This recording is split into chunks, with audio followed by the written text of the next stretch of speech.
Hello everyone, welcome to GS centre. दोस्तों, कैसे आप सब? उम्मीद है आप सब अच्छे होंगे। तो चलिए शुरू करते हैं। आज एक नया प्रैक्टिस सेट है हमारा। तो लगभग 29 प्रैक्टिस सेट हमारे खत्म हो गए। 30वां प्रैक्टिस सेट है। उत्तर प्रदेश के जितने भी आगामी एग्जाम्स हैं उसमें बहुत ज़्यादा हेल्पफुल होने वाला है। देखो, इसको लगातार लगाओ, प्रैक्टिस करो और अपनी तैयारी कैसी है तो तैयारी को जांचें, परखें और देखें कि अभी और कितना पढ़ना बाकी है। कंपटीशन का दौर चल रहा है भाई, कंपटीशन बहुत है, वैकेंसी बहुत कम है।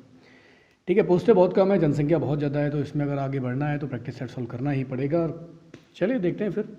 आज नया प्रैक्टिस सेट सॉल्व करने वाले हैं। आज हम पढ़ने वाले ज्योग्राफी का प्रैक्टिस सेट। किसका? ज्योग्राफी का। तो चलिए पहला क्वेश्चन देखते हैं हम कि दक्षिण कोरिया, सबसे पहले दक्षिण कोरिया ध्यान रखेंगे। दक्षिण कोरिया की पोहंग स्टील कंपनी के सहयोग से किस शहर में एक इस्पात कारखाने की स्थापना की गई है? तो दक्षिण कोरिया की एक पोहंग स्टील कंपनी है, उसके सहयोग से भारत में किस शहर में एक इस्पात कारखाने की स्थापना की गई? तो भारत का कौन सा शहर है भाई? दायत्री है, कलिंग नगर है, कोरापुट है या पारादीप है? तो कौन से नगर में, किस शहर में एक इस्पात कारखाने की स्थापना की गई है दक्षिण कोरिया के सहयोग से? तो ये हो जाएगा 1 का इज द राइट आंसर हो जाएगा, दायत्री हो जाएगा। ठीक है, ध्यान रखेंगे इसको। जल्दी से कमेंट करो कि दायत्री किस राज्य में पड़ता है। ठीक है, तो 1 का इज द राइट आंसर हो जाएगा हमारा दायत्री। आगे हम बात करते हैं क्वेश्चन नंबर, अगला क्वेश्चन है ग्रामीण बस्तियों की सामाजिक स्थानिक संरचना की अवधारणा किसने दी थी? ऐसे क्वेश्चन बहुत ज़्यादा एग्जाम में पूछ देते हैं कि ग्रामीण बस्तियों की जो आपकी सामाजिक और स्थानिक संरचना की अवधारणा दी थी, ये किसने दी थी? चलिए बताइए, किसी को पता हो तो। ये आपकी दी थी के एन सिंह ने। किसने? के एन सिंह साहब ने दी थी। और ऐसे क्वेश्चन बहुत ज़्यादा पूछे, फैक्चुअल क्वेश्चन तो बहुत ज़्यादा, ज्योग्राफी में भी ना तो कुछ अलग क्वेश्चन आते हैं ना, तो इसी प्रकार के क्वेश्चन आते हैं वो कि ग्रामीण क्षेत्र संरचना से संबंधित क्वेश्चन पूछ देते हैं वो कि ग्रामीण बस्तियों की सामाजिक संरचना, स्थानिक संरचना अवधारणा किसने दी थी? तो अवधारणा से भी बहुत सारे क्वेश्चन आ जाते हैं, अवधारणा पूछ देते हैं वो, तो के एन सिंह ने दी थी। ठीक है, ध्यान रखेंगे इसको। तो 2 का हमारा सी द राइट आंसर हो जाएगा। अगला हम देखते हैं क्वेश्चन नंबर 3 है कि भारत का सबसे अधिक शहरीकृत राज्य कौन सा है? तो भारत का सबसे अधिक शहरीकृत राज्य कौन सा है? कौन सा राज्य है जो ज़्यादा मतलब शहर, बहुत ज़्यादा मतलब अधिकतर मैक्सिमम शहर के रूप में है? क्या वो कर्नाटक है, महाराष्ट्र है, केरला है या आपका तमिलनाडु है?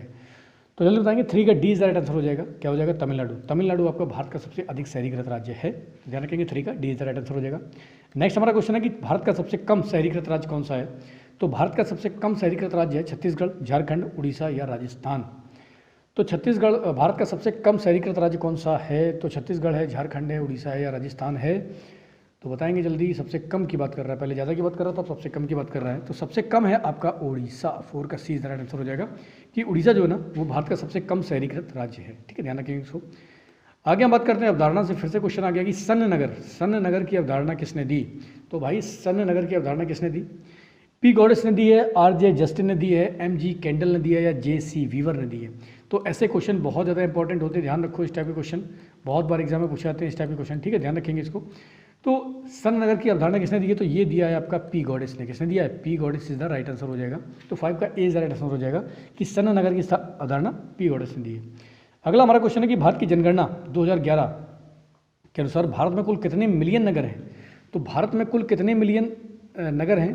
तो काफ़ी इंपॉर्टेंट क्वेश्चन है। इस टाइप के भी क्वेश्चन फैक्चुअल डायरेक्ट पूछ देते हैं। तो 35 मिलियन है, 43 मिलियन है, 53 मिलियन है या 63 मिलियन है? तो 2011 की जनगणना के अनुसार पूछ रहा है। अभी जनगणना हमारी 2021 में होनी थी, लेकिन कोरोना की वजह से नहीं हो पाई। 2023 चल रहा है, अभी आंकड़े जुटाए जा रहे हैं, देखते हैं 2023 के लास्ट तक आता है या नहीं, वरना 2024 में ही आएगी। तो काफ़ी लेट होगी, 2-3 साल लेट हो जाएगी।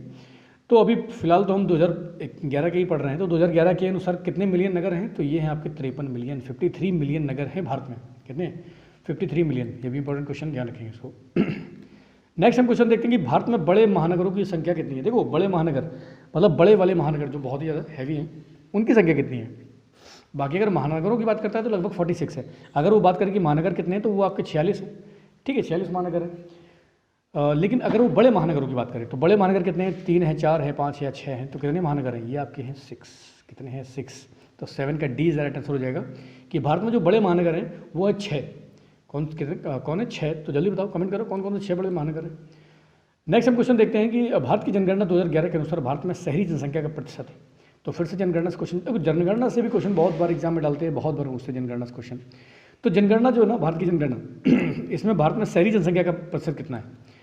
तो कितने लोग शहरों में रहते हैं? 28%, 30%, 32% या 34%? तो भारत में कितने लोग शहरी क्षेत्र में रहते हैं? ये रहते हैं आपके 30% लोग। कितने लोग? 30%। तो 8 का बी राइट आंसर हो जाएगा कि 30% लोग भारत में शहरों में निवास करते हैं। अगला क्वेश्चन हम देखते हैं, क्वेश्चन नंबर 9 किस राज्य में गंदी बस्तियों की जनसंख्या सबसे अधिक है? कौन सा राज्य है जहाँ पर गंदी बस्तियों की जनसंख्या अधिक है? आंध्र प्रदेश है, मध्य प्रदेश है, महाराष्ट्र है, उत्तर प्रदेश है? तो बात करेंगे, देखो महाराष्ट्र में धारावी है, धारावी तो है, लेकिन जनसंख्या, बस्तियों की जनसंख्या सबसे अधिक नहीं है वहाँ पर, ठीक है। कुछ ही एरिया हैं जहाँ पर बहुत ज़्यादा, वरना महानगर महाराष्ट्र, मुंबई जो महाराष्ट्र है काफ़ी विकसित है। तो यहाँ पर बात करते हैं गंदी बस्तियों की जनसंख्या सबसे अधिक कहाँ पर है? ये आंध्र प्रदेश में। तो 9 का इस द राइट आंसर हो जाएगा कि गंदी बस्तियों की जो जनसंख्या आपकी कहाँ पर है? ये है आपकी आंध्र प्रदेश में, ठीक है, इसको ध्यान रखेंगे। नेक्स्ट हमारा क्वेश्चन आता है, लास्ट क्वेश्चन है हमारा, कि निम्न में से सही का चयन कीजिए। अब सही में क्या है कि पहला क्वेश्चन है आपका, सघन बस्तियों का सुनिश्चित रूप नहीं होता है। दूसरा है कि हिमालयन क्षेत्र में सघन बस्तियां नहीं पाई जाती हैं। तो क्या सघन बस्तियों का सुनिश्चित रूप नहीं होता है? अब मान लो आपको एक जगह पर बहुत सारी चीज़ें रखनी हैं, तो आप उसको क्रम में अगर उसको क्रम में लगाएंगे तो ज़्यादा अच्छी तरीके से रखी जाएगी, या उसको एकदम से कूड़े कबाड़े की तरह भर देंगे, वो ज़्यादा अच्छी रखी जाएगी, ज़्यादा रख सकती है। तो अगर आप उसको सही से रखेंगे ना, क्रम में लगा के, तो वो चीज़ ज़्यादा आ जाएगी वहाँ पर, वरना आप ऐसे उठा के फेंक देंगे तो चीज़ बहुत कम आएगी। तो पहले तो गलत हो जाएगा, ठीक है, ध्यान रखेंगे। अगला है, हिमालयन क्षेत्र में सघन बस्तियां नहीं पाई जाती हैं। तो क्या हिमालय क्षेत्र में सघन बस्तियां नहीं पाई जाती हैं? तो बिल्कुल पाई जाती हैं भाई। हिमालयन क्षेत्र में कुछ ही क्षेत्र ऐसे होते हैं जहाँ पर बस्तियां पाई जाती हैं, और बस्तियां भी वो बहुत सघन होती हैं, ठीक है, क्योंकि हिमालयन क्षेत्र जो पहाड़ी से भरा पड़ा है, तो जहाँ पर भी बस्तियां होती हैं सघन ही होती हैं। ऐसा नहीं है कि फ्लैट तो है नहीं कि यहाँ घर बना लिया वहाँ घर बना लिया, ठीक है। जहाँ भी आपको बस्ती मिलेगी प्रॉपर तो सघन ही मिलती है। तो इसका सही करना है हमें कि सही का चयन कीजिए। तो दोनों ही गलत हो गए, तो इसमें से हमारा 10 का डी राइट आंसर हो जाएगा कि इनमें से कोई नहीं सही है, ठीक है। तो ये था हमारा लास्ट क्वेश्चन। तो ज्योग्राफी काफ़ी इंपॉर्टेंट क्वेश्चन है, बार बार एग्जाम में इनको रिपीट किया गया, बार बार पूछे गए। तो इसको देखो, लगातार पढ़ाई करो, डेली प्रैक्टिस सेट सोल्व करो। प्रैक्टिस सेट सोल्व करने से क्या होता है ना, एक तो कॉन्फिडेंस बूस्ट होता है, दूसरा हमें अपनी नॉलेज का भी पता चलता है। और उत्तर प्रदेश में बहुत सारी वैकेंसी आने वाली हैं, रेडियो ऑपरेटर की चल रही है, पुलिस, यूपी पुलिस आने वाली है। तो बहुत भर्तियां हैं, जॉब लेना है इसी साल 2024 से पहले किसी भी हालत में लेना है। तो चलिए लगातार पढ़ाई करते रहिए, लगातार मेहनत करते रहिए। आज के लिए इतनी बहुत है। जय हिंद।